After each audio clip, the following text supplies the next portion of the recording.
Olá, meus irmãos, bom dia. Mais uma vez aqui para o estudo da nossa lição da Escola Bíblica Dominical.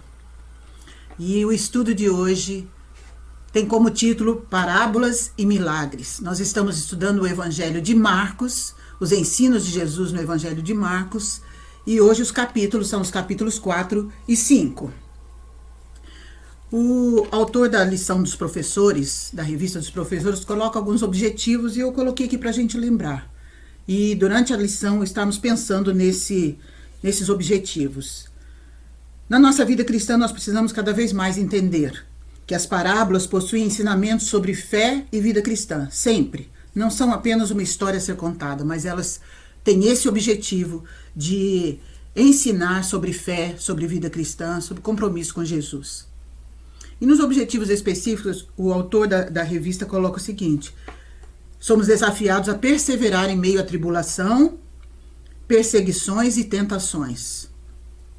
E também somos desafiados a cumprir a missão de semeadores da palavra de Deus. Então nós vamos pensar nisso enquanto estudamos esses dois capítulos no Evangelho de Marcos.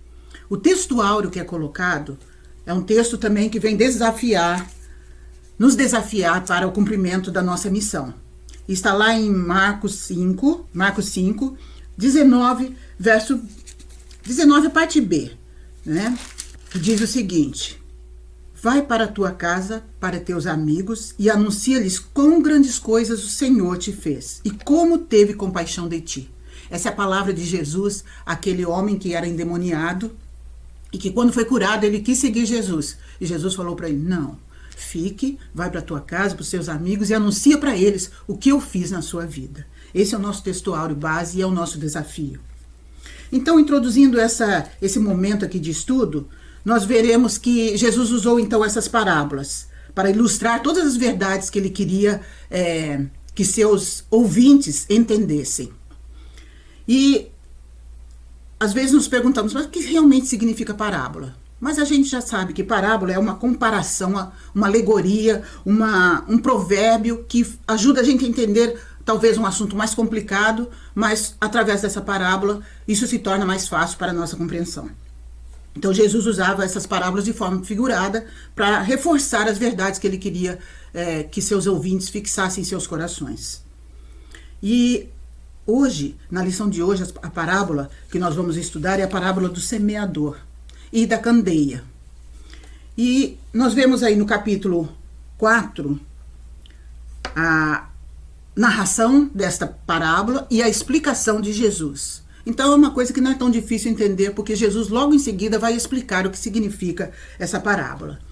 E vemos aí a narrativa dessas sementes, como que elas caem, no tipo de coração que elas vão cair. E essa parábola, então, ela vai apresentar os efeitos da semente no coração do homem. Vamos lembrar que a semente aí é a palavra de Deus. Uma coisa, antes de lermos aqui o texto, que Jesus enfatiza no verso 3 aqui, ele fala o seguinte: ouvi, eis que saiu o semeador a semear. E quando ele fala que ouvi, depois ele fala lá na frente, quem tem ouvidos para ouvir, ouça, ele está querendo dizer o seguinte: não só ouça, mas pratique aquilo que eu estou ensinando a vocês. Então, toda vez que estivermos compartilhando esses ensinos, vamos nos lembrar de como que podemos praticar esses ensinos.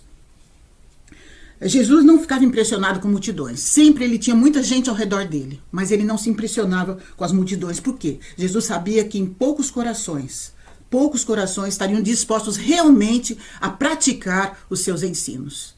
Então, multidões não impressionava Jesus. Ele queria que aquelas pessoas que ouvissem a sua mensagem assumissem um compromisso real e verdadeiro com ele.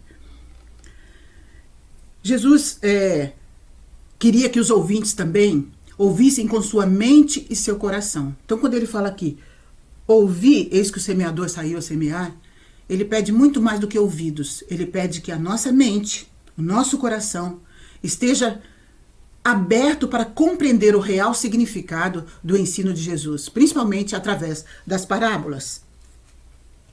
Os homens decidem como vão reagir à palavra, não é? Os homens decidem. A semente é lançada, mas nós temos o livre-arbítrio, como diz a palavra de Deus. E lá em João 5, 39, Nós vemos isso aqui, fixado aqui, ó, 39:40.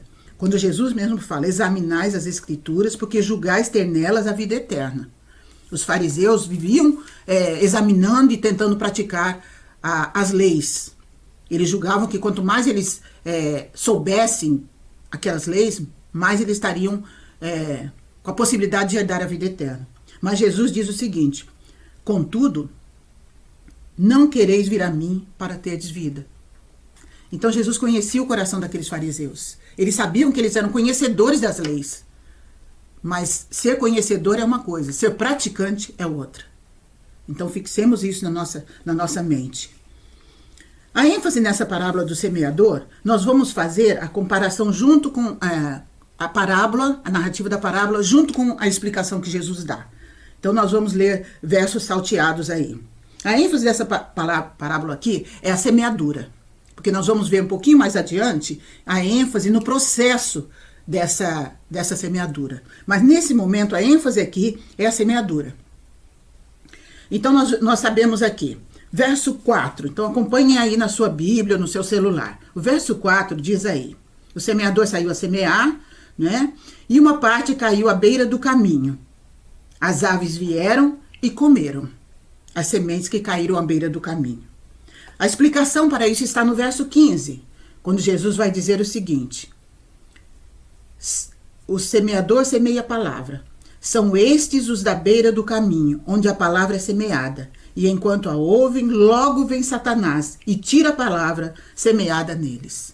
Então, a explicação daqueles pássaros que comem as sementes da beira do caminho é o próprio Satanás, que não permite que aquela semente lançada no coração das pessoas frutifique. E ele vem e arranca aquilo. E quantas vezes nós conhecemos as pessoas que ouviram a palavra, mas elas não dão a mínima importância. Porque assim que elas ouvem, Satanás já tira delas aquele momento de reflexão, aquela importância de refletir naquela palavra, e ele arranca aquela palavra e a pessoa não produz frutos, morre, não existe aquela semeadura naquele coração. Então, esse solo é um solo exposto, é um solo indiferente à palavra de Deus. Quantas pessoas que ouvem a mensagem, mas nunca tomam uma decisão, nunca assumem um compromisso com Jesus. Até decoram, até conhecem a palavra, citam a palavra, mas nunca permitiram que Jesus fizesse morada em seus corações, que aquela semente produzisse fruto nas suas vidas. Esse é o solo, a semente que cai na beira do caminho. Na próxima explicação da parábola, o versos 5 e 6, olhem aí. Outra parte da semente caiu no solo rochoso, onde a terra era pouca, logo nasceu, visto não ser profunda, a terra. Saindo, porém, o sol a queimou, porque não tinha raiz e secou-se. Jesus explica isso lá no verso 16 e 17. Semelhantemente, são esses os semeados em solo rochoso, os quais, ouvindo a palavra, logo a recebem com alegria. Mas eles não têm raiz em si mesmos, sendo antes de pouca duração. E lhes chegando a angústia ou a perseguição por causa da palavra, logo se escandalizam. Este é o solo sem profundidade. As pessoas vêm com alegria, com emoção, chorando às vezes, recebem a palavra, prometem tantas coisas, né, que nunca mais vão se afastar.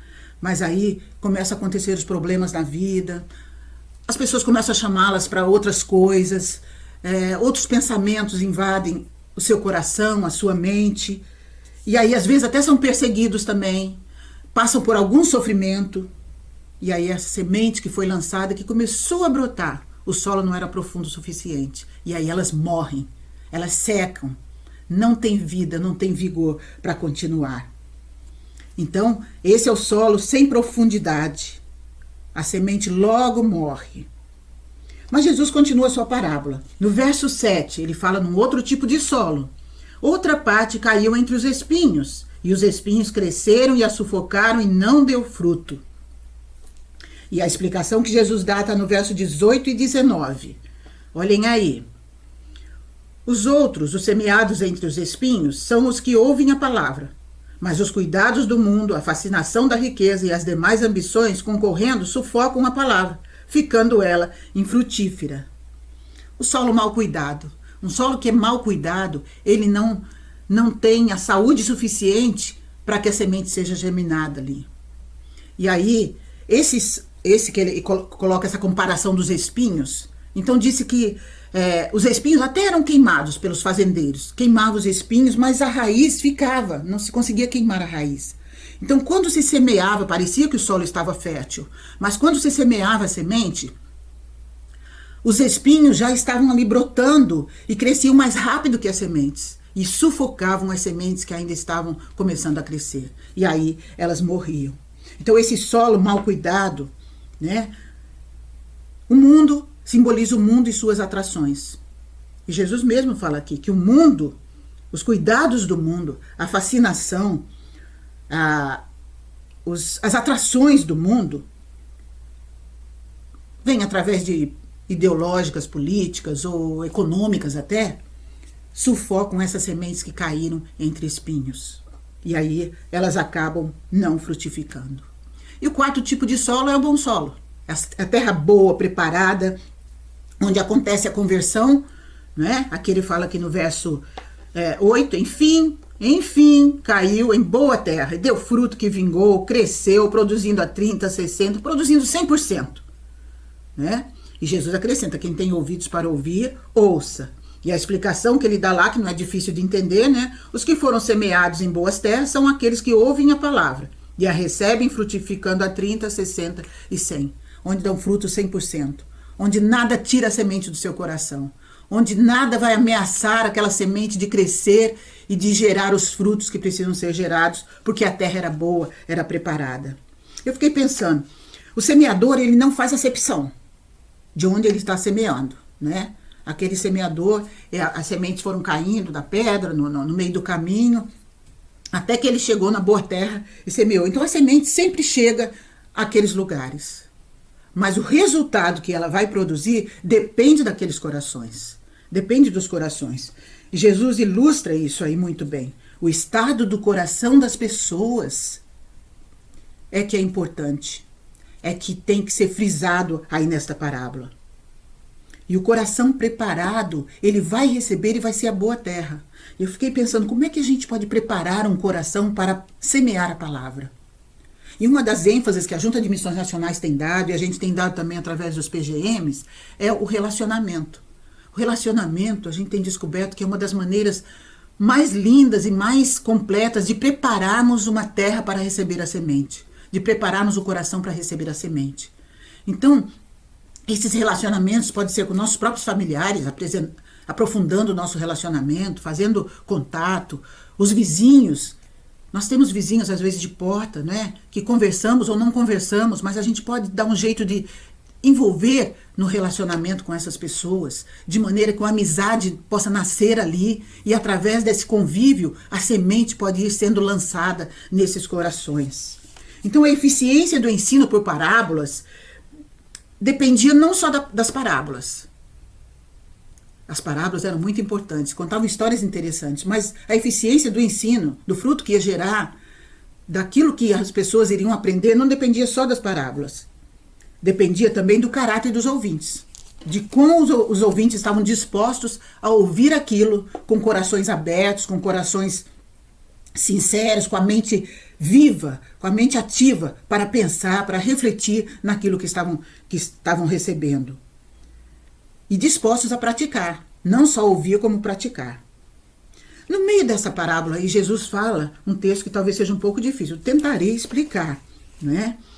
Ele fala no verso 11 aí, ele lhes respondeu, porque os discípulos perguntaram, né? Quando Jesus ficou só com os discípulos, no verso 10, os que estavam junto dele, com os 12, o interrogaram a respeito das parábolas, porque eles ainda não estavam entendendo muito bem. E aí, por isso que Jesus dá essa explicação para os mais íntimos. Ele lhes respondeu, verso 11, a vós outros vos é dado conhecer o mistério do reino de Deus, mas aos de fora tudo se ensina por meio de parábolas. Então, quando ele fala aqui, mistério do reino, ele não é outra coisa a não ser as boas novas de Jesus, que estavam agora entrando no mundo. Jesus estava começando seu ministério. E esse mistério do reino eram as boas novas de Cristo, que não eram entendidas por aquelas pessoas de corações duros.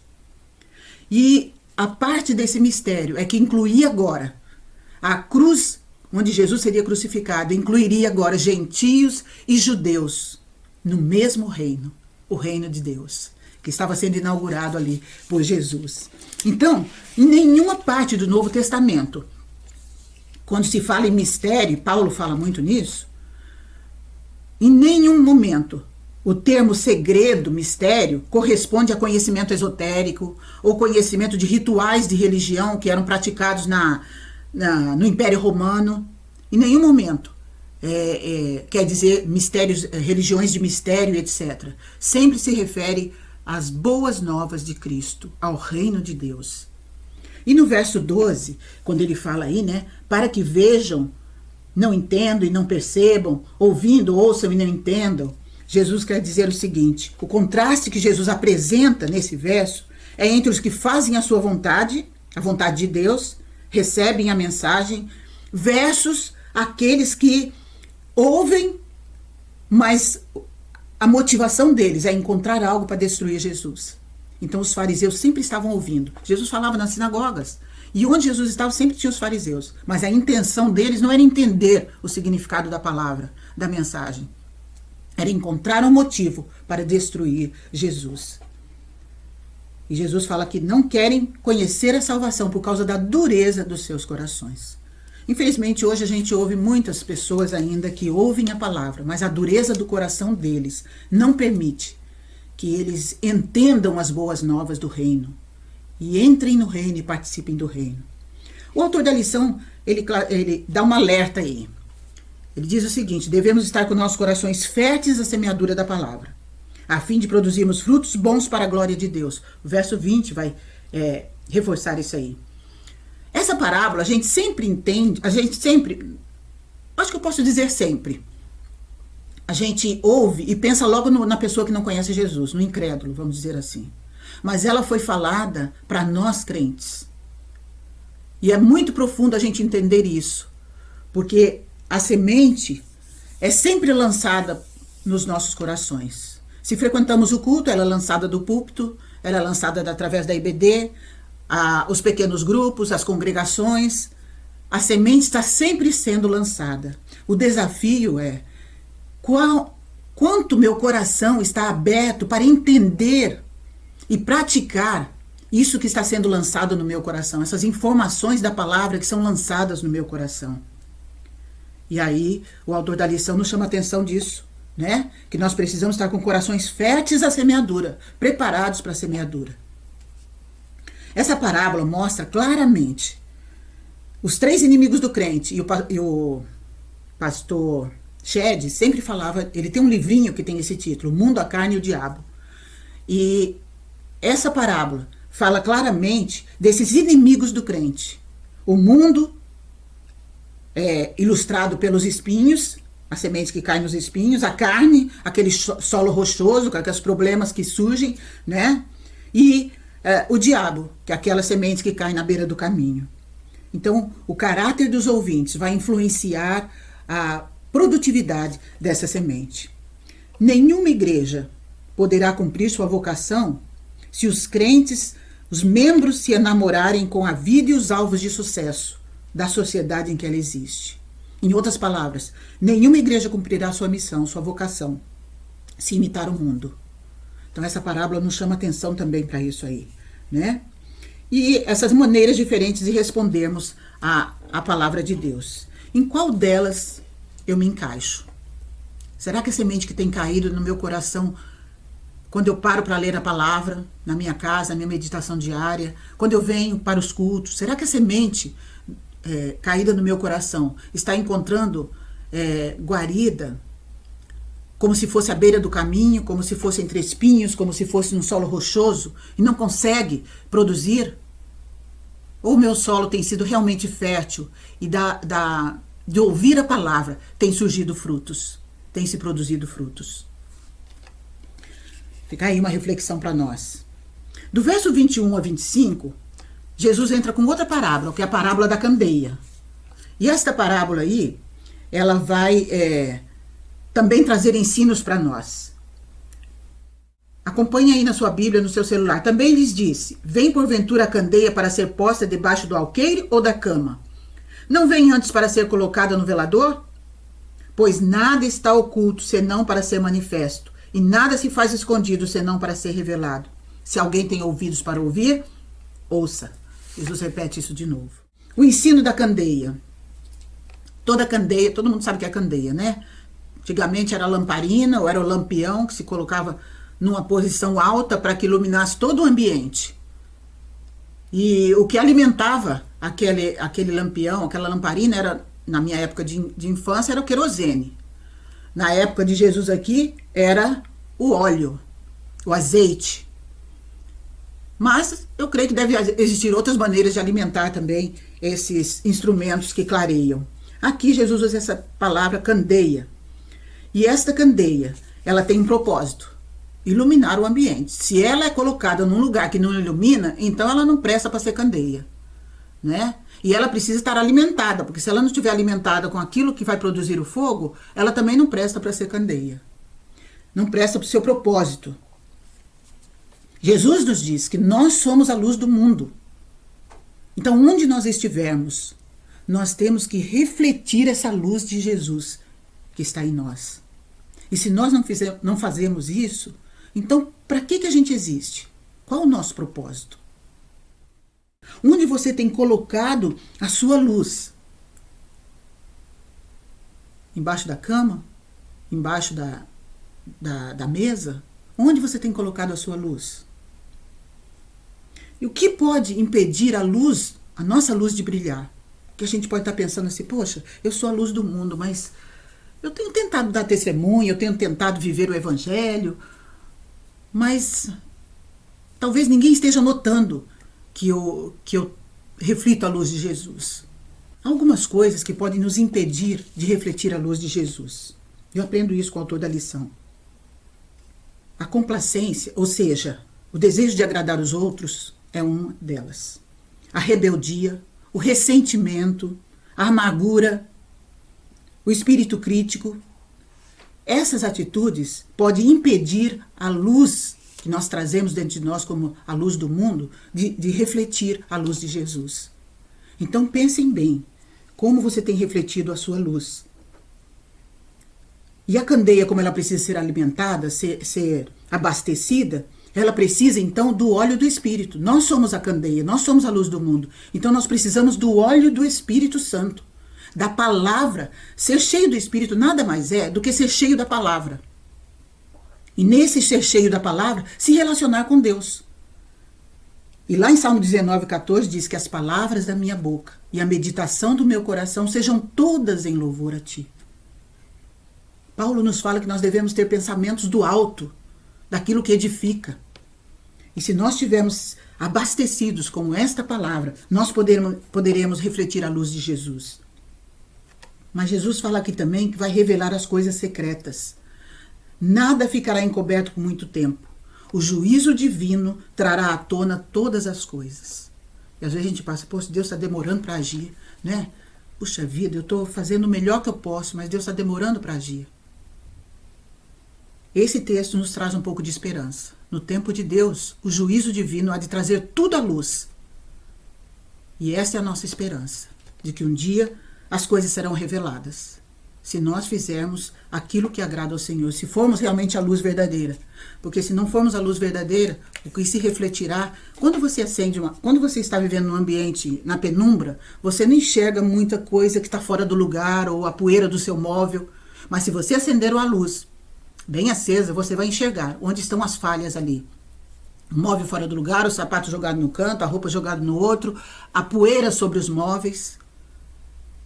Então a sua luz, ao refletir o mundo, ao ser refletida no mundo, ela vai trazer à tona a necessidade daquelas pessoas de buscarem Jesus também, de verem em você essa luz e serem atraídas por ela. Ouvidos de verdade são ouvidos que praticam a palavra do Senhor. E o alerta que o autor da lição nos faz é: cuidado com o que semeamos, pois o primeiro a colher a semente vai ser nós mesmos. Os primeiros a colherem a semente vão ser nós mesmos. Então, tanto a semente que foi semeada, quanto a candeia onde ela vai ser colocada, refletem o nosso compromisso com o Senhor. né? O que estamos fazendo com aquilo que Deus tem nos dado?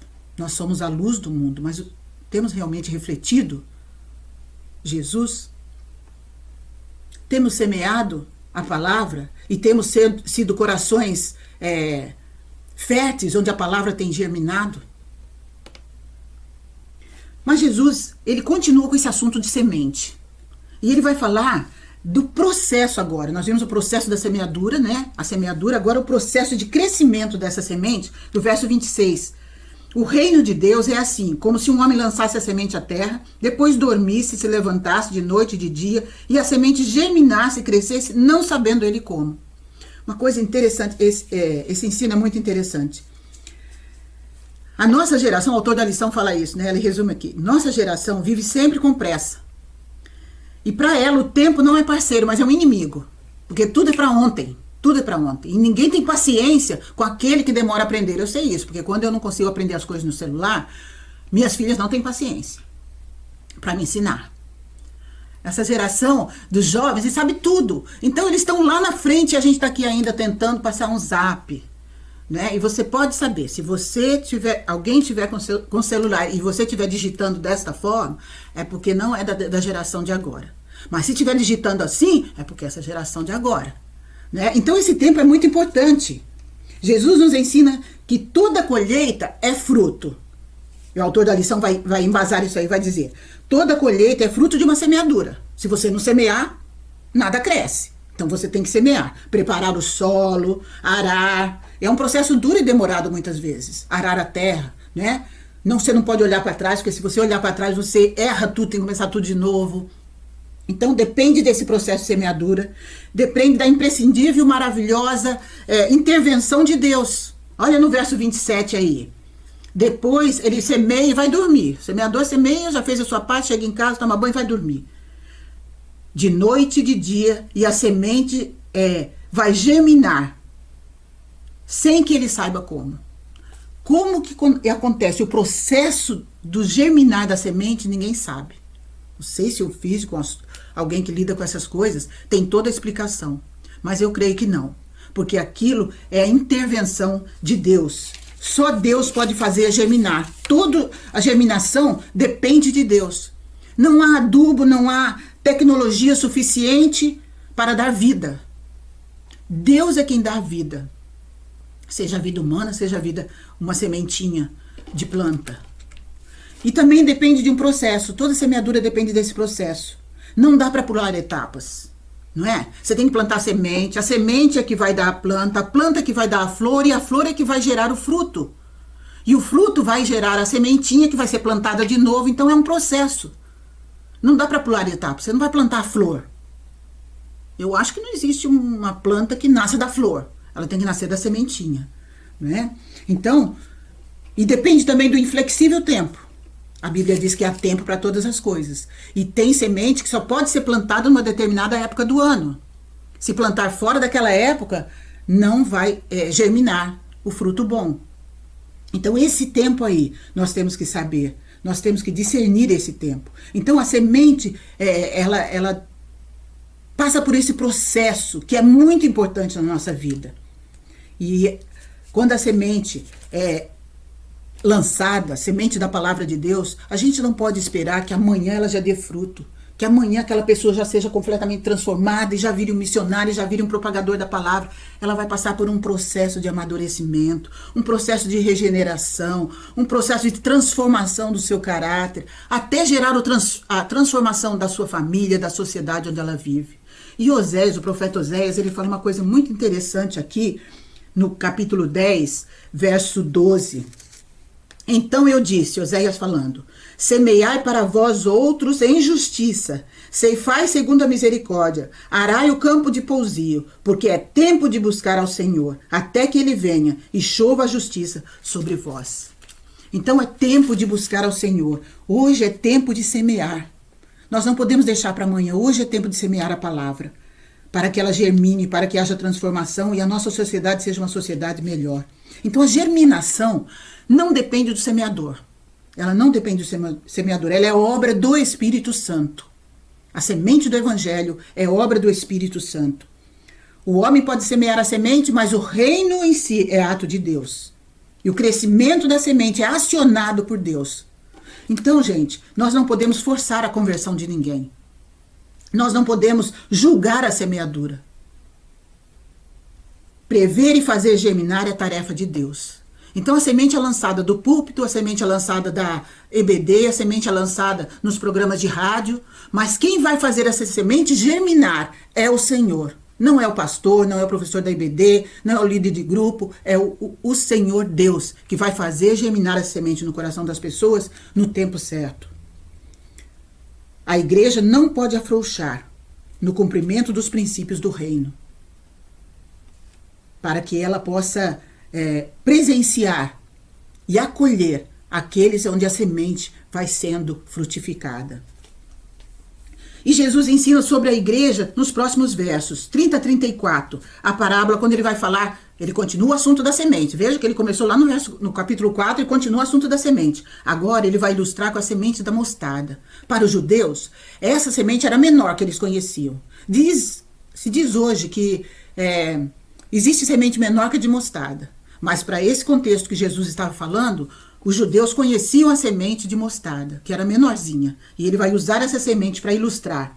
Ele diz aqui no verso 30, a que assemelharemos o reino de Deus? Ou com que parábola o apresentaremos? É como um grão de mostarda que, quando semeado, é o menor de todas as sementes sobre a terra. Mas uma vez semeada, cresce e se torna maior do que todas as hortaliças. Deita grandes ramos, a ponto de as aves do céu poderem aninhar-se à sua sombra. Então é um vegetal que ele pode crescer de uma altura tão grande que as aves do céu podem fazer seus ninhos. Essa sementinha, apesar de ser pequenininha. E a lição que nós encontramos aí, que Jesus ensina aí, é que ele sempre era contra a hipocrisia dos judeus, dos fariseus. Dos judeus que não aceitavam também, né?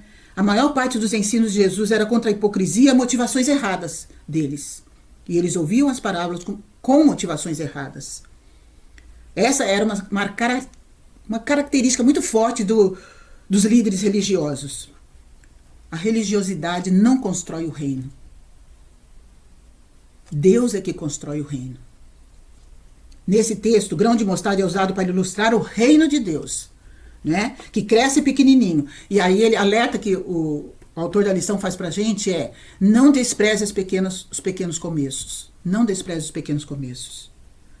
Principalmente tratando-se do reino de Deus. E eu fiquei me lembrando aqui, gente, dando exemplo, dos PGMs, que hoje, no início da pandemia, ou um pouquinho antes, era um PGM, um pequeno grupo multiplicador. Hoje somos 15.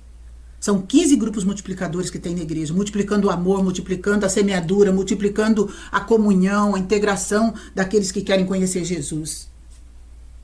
Um pequeno começo. Eu fiquei pensando na Cristolândia, o trabalho da Cristolândia nasceu no coração do pastor Fernando. Um pequeno começo só em São Paulo. Hoje está espalhado pelo Brasil todo, em vários estados, o trabalho de restauração das vidas humanas, através da Cristolândia. O início do trabalho batista no Brasil, se não me engano, com 6 ou 7 pessoas começou a primeira igreja. E hoje, quantos milhares nós somos espalhados pelo Brasil todo? Quantas igrejas nasceram embaixo de uma árvore, nasceram dentro da casa de uma família, através de uma família, fruto de uma família que começa a estudar o Evangelho. Então não podemos desprezar os pequenos começos. E o crescimento do reino, nós não podemos esquecer disso, é vagaroso. Nós não podemos perder o ânimo diante dos poucos resultados, muitas vezes. Porque a Bíblia diz, e Jesus ensina aqui, que o crescimento do reino é vagaroso. E ele demora a se concretizar muitas vezes. Mas a gente não pode desanimar, a gente não pode desistir com essa demora. Lembremos que o reino não é a igreja. Tá? O reino de Deus não é a igreja. A igreja é uma comunidade formada debaixo do reino, para fazer com que o reino cresça. Mas o reino não é a igreja. No verso 35, esses são os ensinos, né, dentro dessas parábolas que Jesus conta aí. Agora Jesus vai falar, ele cansado já, nós vamos para um outro momento em que Jesus cansado, ele chama os discípulos para recolher, ele estava falando aí, para a gente lembrar, dentro de um barco, à beira-mar. Então ele devia estar cansado, ele teria que falar um pouco mais alto para o auditório entender. Ele tinha curado, ele tinha sarado pessoas, ele já tinha feito tantas coisas e estava falando esse tempo todo, ele estava cansado. Então ele falou para os discípulos, olha, vamos para o outro lado? Vamos recolher o barco para o outro lado. Eles soltaram provavelmente as amarras do barquinho, entraram no barco e saíram, né, para outra margem. Só que algo acontece nesse pedaço de caminhada de barco. Outros barcos deveriam estar juntos também. Uma coisa interessante, os pescadores que estavam com Jesus, eram seus discípulos, estavam acostumados a fazer aquela travessia, porque como pescadores eles deveriam conhecer aquele mar. Provavelmente era o mar da Galileia. E eles estavam acostumados com tempestades ali. Mas naquele momento, nós vemos a narrativa aqui, que Jesus, cansado, ele foi dormir enquanto eles dirigiam o barco, os discípulos dirigiam o barco. Só que a tempestade começa, tempestade forte, com ventos, e o que acontece com os discípulos? Eles ficam com medo. Eles esquecem que o poderoso Jesus está deitado ali no barco com eles. E eles ficam com medo. E vão e acordam Jesus. E Jesus faz, na mesma hora, ele para a tempestade, acalma o vento e volta para eles e fala, por que vocês estão com medo? Onde está a fé de vocês? Eu gosto muito desse texto da Bíblia, porque tem tantas lições para a gente aprender. Com esse milagre, vou chamar de milagre que Jesus faz de acalmar a tempestade. Como reagimos às tempestades em nossa vida? Às vezes elas vêm através de uma enfermidade, desemprego, os relacionamentos começam a ficar difíceis, entrar em crise. E essas enfermidades se tornam, essas coisas se tornam tempestades em nossa vida. E nós subestimamos o poder do Senhor em lidar com essa tempestade. E ficamos desesperados. E desistimos da vida. Às vezes desistimos da fé. Desistimos de vir à igreja, desistimos de estar com os irmãos por causa das tempestades. Nós esquecemos quem é o poderoso Jesus que está conosco. Mas a lição nos traz alguns ensinos sobre a tempestade, que eu amei estudar isso aqui. As tempestades não anulam a bondade de Deus. Vamos nos lembrar disso, quando as tempestades vierem sobre nós. Elas não anulam a bondade de Deus. As tempestades não detêm os planos de Deus. Lembre-se de Jeremias quando disse, eu sei os planos que eu tenho para vocês, são planos de paz e não de mal, para te dar um futuro e uma esperança. Então as tempestades não detêm os planos do Senhor. Não existe tempestade que afunde o barco em que Jesus está. Todos conhecemos aquele cântico, com Cristo no barco tudo vai muito bem. Com Cristo no barco, nem tudo vai bem às vezes. O fato de Jesus estar no barco conosco não impede que a tempestade chegue, não é? Jesus estava ali no barco com seus discípulos, mas a tempestade chegou. Agora, como eu reajo a essa tempestade? Sabendo que Jesus está no barco, é a questão. Então não existe tempestade que afunde o barco em que Jesus está. Jesus pode nos dar a tranquilidade em meio à adversidade. Nunca duvidemos disso. Ele diz lá, eu deixo-vos a paz, a minha paz vos dou. Não vos la dou como o mundo a dá. Não se turbe o vosso coração. Credes em Deus, credes também em mim. Então não existe. Jesus pode dar a tranquilidade em qualquer circunstância. E por último, a tempestade não pode sequestrar nossa convicção de quem é Jesus. No meio da tempestade se pergunte, afinal de contas, quem é esse Jesus que eu creio e que está comigo no barco? Ele é o Jesus poderoso, ele é o Jesus salvador, ele é o Jesus soberano, ele é o Jesus que controla todas as coisas. Que possamos aprender os ensinos dessa tempestade. Né? É um texto tão pequeno, mas com tantos ensinos para nós. E Jesus continuou. Ele chega, essa tempestade passa, ele chega até a terra dos Gerazenos ou Gadarenos. Essa era uma terra onde os gentios viviam. O capítulo 5 vai nos falar disso. Eles chegam a outra margem do mar, a terra dos Gerazenos, nessa tradução minha.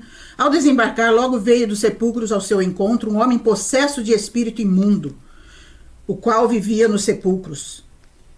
E nem mesmo com cadeias alguém podia prendê-los. Com cadeias alguém podia prendê-los. Porque tendo sido muitas vezes preso com grilhões e cadeias, as cadeias foram quebradas por ele. Os grilhões despedaçados, ninguém podia subjugá-lo. Andava sempre de noite e de dia, clamando por entre os sepulcros e pelos montes ferindo-se com pedras. E quando ele vê Jesus, ele corre ao encontro de Jesus. A semelhança daquilo que aconteceu no primeiro capítulo de Marcos, que aquele endemoniado também corre ao encontro de Jesus. Eles sabiam quem era Jesus. O demônio sabe quem é Jesus. E ele corre ao encontro de Jesus. E Jesus pergunta para ele: quem é você? Qual o seu nome? E o demônio responde: meu nome é Legião. Vocês sabem quantos compõem uma legião? Uma legião de soldados romanos era composta de 6.000 pessoas. Aquele homem, tem noção disso? Aquele homem era dominado por 6.000 demônios. E as pessoas daquela terra dos gadarenos, aqueles gentios que viviam ali, estavam tão acostumados com aquele homem vivendo na desgraça, vivendo daquele jeito tão terrível, com seus gritos, que eles haviam se acostumado com a presença dos demônios no meio deles. E já não fazia muita... Eles não tinham medo de conviverem com aquele homem endemoniado. E aí, nós vemos que Jesus chega e Jesus quer libertar, mas os demônios querem controlar. E os demônios falam, por favor, ele reconhecendo Jesus, eles falam assim: quando de longe viu Jesus, correu e adorou, exclamando com alta voz: que tenho eu contigo, Jesus, filho do Deus Altíssimo? Conjuro-te por Deus que não me atormentes. Porque Jesus lhes dissera: espírito imundo, sai desse homem. E quando Jesus fala isso era um tormento para aqueles demônios. E eles pedem a Jesus para Jesus não mandar eles embora, mas para ir para aqueles porcos, para não serem deles. Pedem para não ser destruídos. E Jesus não manda eles para os porcos, ele permite que eles dominem aqueles porcos, e aqueles porcos caem no penhasco e acabam morrendo. E Jesus liberta aquele homem. O maior propósito, nós vimos aí 3 diferentes forças agindo naquela cidade ali, naqueles homens, naquele endemoniado: Satanás, a sociedade e o Salvador. Forças que continuam atuantes no nosso mundo hoje, não é? Satanás, o maior propósito dele é roubar, matar e destruir. Para isso que ele veio. A sociedade, ela não é capaz de trazer libertação para o endemoniado. Ela pode até isolar esse endemoniado, pode prender, pode vigiar, mas ela não é capaz de trazer libertação. O Salvador não. O Salvador vai ao encontro do endemoniado com graça e amor e o liberta. E uma frase que eu achei num dos comentários que eu li: para Satanás, um porco tem o mesmo valor de um homem. Na verdade, ele transforma o homem em um porco. E isso é verdade, porque quando a gente vê aquela pessoa drogada, jogada na rua, a gente se lembra logo, parece um porco jogado ali, imundo, tão fora da sua realidade, tão dependente de uma droga. E é isso que Satanás faz na vida das pessoas. O poder de Jesus é muito superior às forças destrutivas dos espíritos malignos. Nunca duvidemos disso. Para aqueles homens daquela cidade de Gadara, a economia era muito mais importante que o homem, que a libertação do homem. Então eles falaram para Jesus: por favor, Jesus, sai daqui.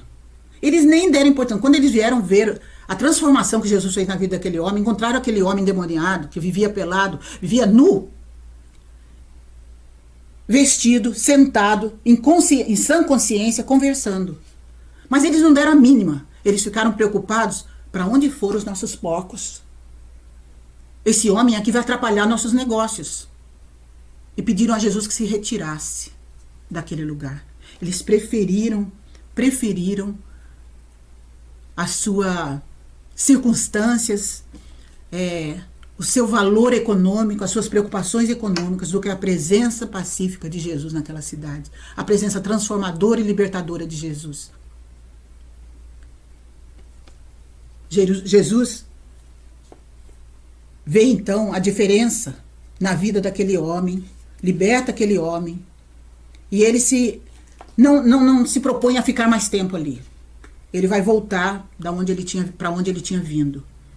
Mas antes, aquele jovem procura Jesus e fala: Jesus, eu quero ir com você, eu quero ir com você. Jesus fala para ele: não, meu filho, eu quero que você fique, você vá para a sua família, para os seus amigos, e conte a eles o que eu fiz na sua vida.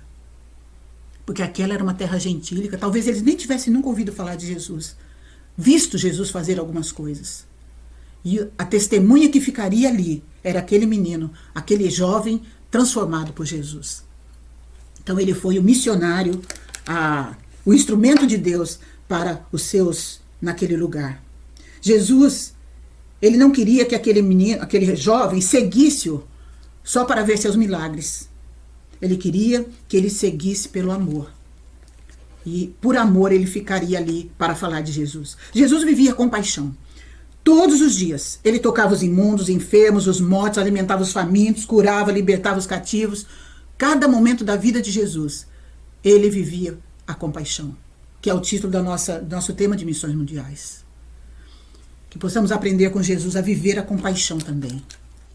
Mas a lição continua, os eventos continuam aí. Jesus volta para aquele lugar de onde ele tinha tido a intenção de descansar, né? Faz aquela libertação e ele volta. Quando ele volta e chega em terra, alguém vem ao seu encontro. Verso 21 do capítulo 5 vai nos mostrar isso aí. Um pedido de dos governadores da sinagoga, Jairo. Nós já conhecemos a história, Jesus provavelmente estava em Cafarnaum de novo. E tendo Jesus voltado no barco para o outro lado, afluiu para ele grande multidão. As multidões sempre estavam atrás de Jesus. E ele estava junto do mar. Eis que chegou a ele um dos principais da sinagoga, chamado Jairo, e vendo, prostrou-se a seus pés. Insistentemente lhe suplicou: minha filha está morta, vem ver, para que seja salva e viverá. E Jesus foi com ele. Jesus não questionou quem era ele, que ele era importante. Jesus não questionou a fé dele. Jesus foi. Tá bom, vamos lá ver a sua filha. Só que nesse caminho, uma coisa acontece. Aquela multidão toda espremendo Jesus de um lado, aparece a mulher enferma. Então as duas curas aqui, da criança e da mulher. A mulher enferma, uma situação difícil, que ela era mulher, era uma mulher com uma doença que era considerada impura, né? Ela não podia chegar perto das pessoas, se apresentar na sociedade, não podia tocar as pessoas, porque com aquilo lá, ela fazia com que as pessoas ficassem impuras se elas tocassem nas pessoas. Então aquela mulher, eu imagino aquela mulher meio que se arrastando, se escondendo da sociedade, dos outros, para conseguir chegar o mais próximo de Jesus. E quando ela chega, ela não se levanta para enfrentar Jesus, ela só toca na pontinha da veste de Jesus. Mas Jesus percebe, naquele momento que ela toca, ela é curada. Mas Jesus percebe que dele sai poder e ele quer identificar quem é, como que saiu o poder dele, para quem que foi aquele poder. E ele começa a perguntar e ela tem a coragem de se levantar e encarar Jesus. E ela conta toda a história para Jesus. E Jesus fala para ela: filha, a tua fé te salvou, vai em paz. Jesus restaura a vida daquela mulher, não só física, mas como espiritual também. Imagina a emoção dela ao ouvir, talvez a primeira vez: filha, filha. E ela sai dali restaurada. Restaurada. Jesus não queria que ela considerasse ele apenas um curandeiro. Por isso ele achou importante que ele conhecesse quem era a mulher, quem era a pessoa que tinha tocado ele.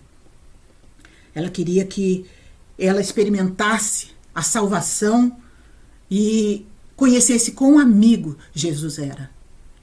Mas ela teve que enfrentar algumas coisas que Jairo também enfrentou. E nisso tudo, Jairo está ali perto. Jairo está ali perto. Imagina o Jairo já apreensivo, né? Porque Jesus para ainda para conversar, para ouvir história, aquele monte de gente, como é que ele ia chegar. Mas ele permanece ao lado de Jesus e vai. E aí ele continua caminhando, depois dessa cura da mulher, até chegar na casa dele. E quando ele está se aproximando, as pessoas veem: olha, pode desistir porque sua filha morreu. Mas Jesus olha para ele e fala: Jairo, não temas. Crê somente, continue crendo, vamos lá, vamos ver sua filha. E Jairo prossegue, e quando eles chegam lá, nós já sabemos a história, né? Chega na casa, as pessoas estão todas chorando, desesperadas lá, porque a menina tinha morrido. E Jesus chama os pais, chama Pedro, Tiago e João, e vão para o quarto onde a menina estava.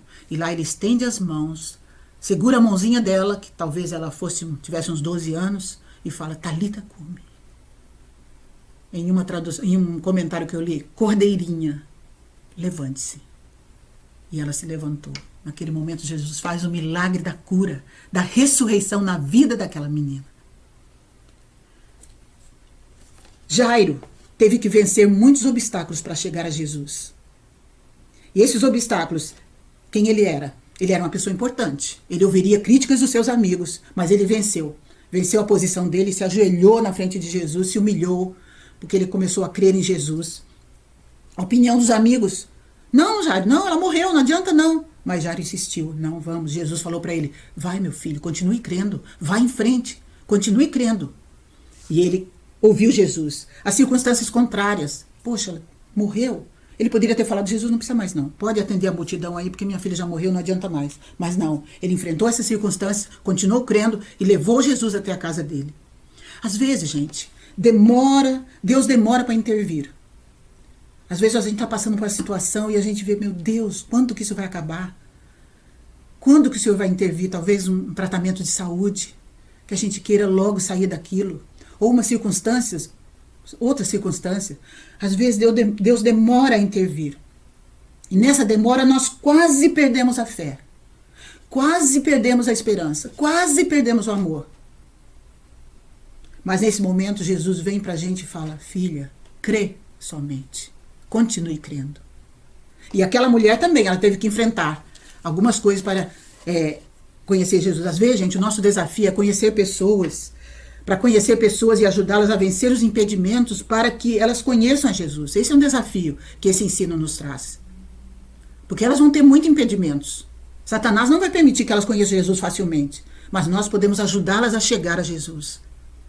Aquela mulher superou também a multidão, ela superou as suas limitações, superou a exposição pública da sua pessoa, impura como ela era. Tudo para encontrar Jesus. Será que a gente tem precisado superar coisas para encontrar Jesus também? Superar o nosso tempo, que às vezes a gente dedica a outras coisas? Superar a falta de vontade? Porque falar a verdade, parar para ler a palavra, nem sempre a gente está com vontade de orar, de ler a palavra, mas nós temos que superar essa falta de vontade, sentar na nossa casa e ler a palavra e orar ao Senhor. Falta de vontade de vir ao culto. Muitas vezes, muitas pessoas já ficaram tão acomodadas a assistir o culto pela internet que não sentem muita vontade de estar aqui. Que obstáculos nós temos superados para encontrar Jesus? O que eu preciso superar para encontrar Jesus? Como eu tenho enfrentado as tribulações? Elas surgem na nossa vida, mas como temos enfrentado? A lição de hoje nos dá algumas dicas. E o desafio, estou disposto a cumprir o desafio lançado por Jesus, aquele jovem, quando ele diz lá: vai para a tua casa, para teus amigos, anuncia-lhes quão grandes coisas o Senhor te fez e como teve compaixão de ti. Hoje estudamos a palavra, agora a tarefa é: vai para alguém e conta aquilo que você aprendeu da palavra do Senhor. Amém. Vamos orar? Senhor, muito obrigado pela tua palavra, que é tão viva, que ela sempre nos fala, Senhor. Sempre traz transformação para o nosso coração, para o nosso entendimento. Muito obrigado pelos ensinos da tua palavra nesta manhã. Que possamos ter sido acrescidos em nossa fé, na nossa convicção cristã, na nossa vontade de te servir, a partir do ensino da tua palavra. Em nome de Jesus. Amém.